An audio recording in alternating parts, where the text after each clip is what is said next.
Welcome back to the Weekend Scouter. In this episode, we're going to build Cub Scout archery stands. These stands are smaller in dimension, so what we'll do is we'll go through the tools needed, the cut dimensions, the hole placement, and then the assembly. So stay tuned, we'll be right back.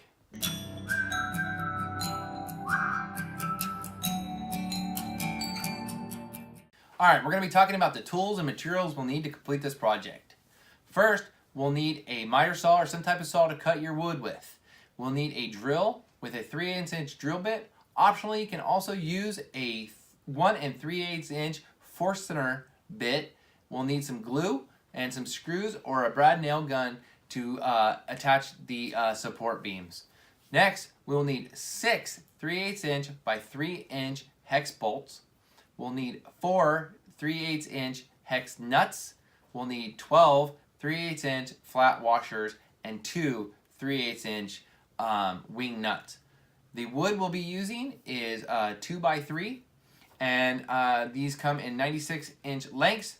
So this is what we'll need to cut those. We'll need 2 31 inch pieces. We'll need 4 48 inch pieces. So if you buy 3 of them, you'll be able to complete this project.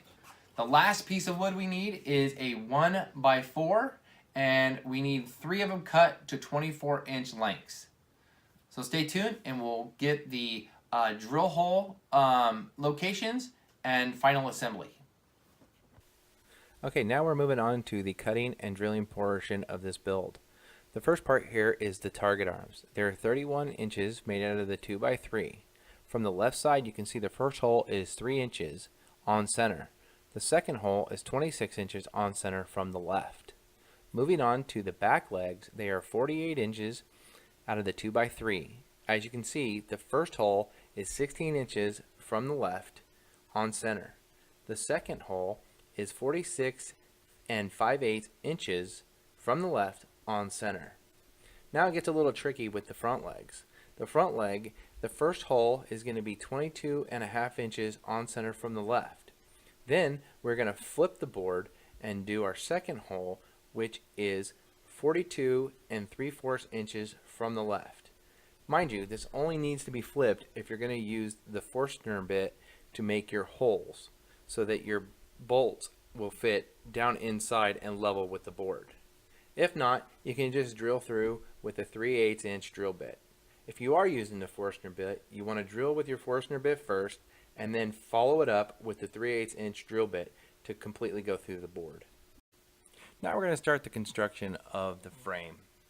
First, we're going to put the front leg together using the 1x4 by 24 inch boards that we created earlier. Now, when you connect these 2x3s to that, you're going to go to the edge of the 1x4. After you have the front piece together, we're going to go ahead and bolt on the back legs. After the back legs are bolted on, we're going to go ahead and lay it flat and then affix our 1x4 by 24 to the back leg. You may notice that they overhang the front legs slightly. Well, that's just fine, because this way when we close it, it's going to close and hold close very nicely. I use glue and a brad nailer to put my 1x4s to my 2x3s. You can use some wood screws or some deck screws if you feel necessary. Sometimes it's a cheaper option and easier to do that this way. Okay, now we're on the final process. It's basically bolting everything together. The back legs are bolted to the inside of the front legs. And then the arms are bolted to the outside of both the front and the back. Now, on the back, let's make sure we leave that available for the wing nuts. That way this thing can be taken apart easily and stored. You also want to notice that the 4 inches in the front are for the target. Now, we use a target that we created from Home Depot foam. You can buy it in 4x8 sheets that are 2 inches thick, and then we cut it in half and tape them together so we get a full 4 inches. It sits perfectly atop that shelf. Okay, the last step before paint is to fix the legs. We don't want them sitting on the corners of the 2x3s. What I've done here is taken a 2x6 and a 1x4 and placed them next to the legs. The 2x6 in the back and the 1x4 in the front, drawn my lines, and then took my skill saw and went ahead and cut across the lines. Now you have to do this on a flat surface to make sure that everything is level. Once this is done, the target stand will sit level and have a pretty nice base. Okay, one last step to remember. The back leads extrude into the front. You may have to trim off the corner for the target to sit flat, as you can see here by the arrow I have presented.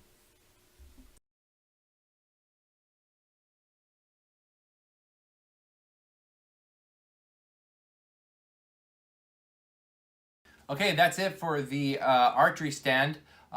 In a later episode, we're going to get a few of our scouts together, meet at a field or a location, and shoot some archery. We may even have a few Girl Scouts there so that you can see how easy it is for all scouts to enjoy archery. So, see you in the next episode of The Weekend Scouter.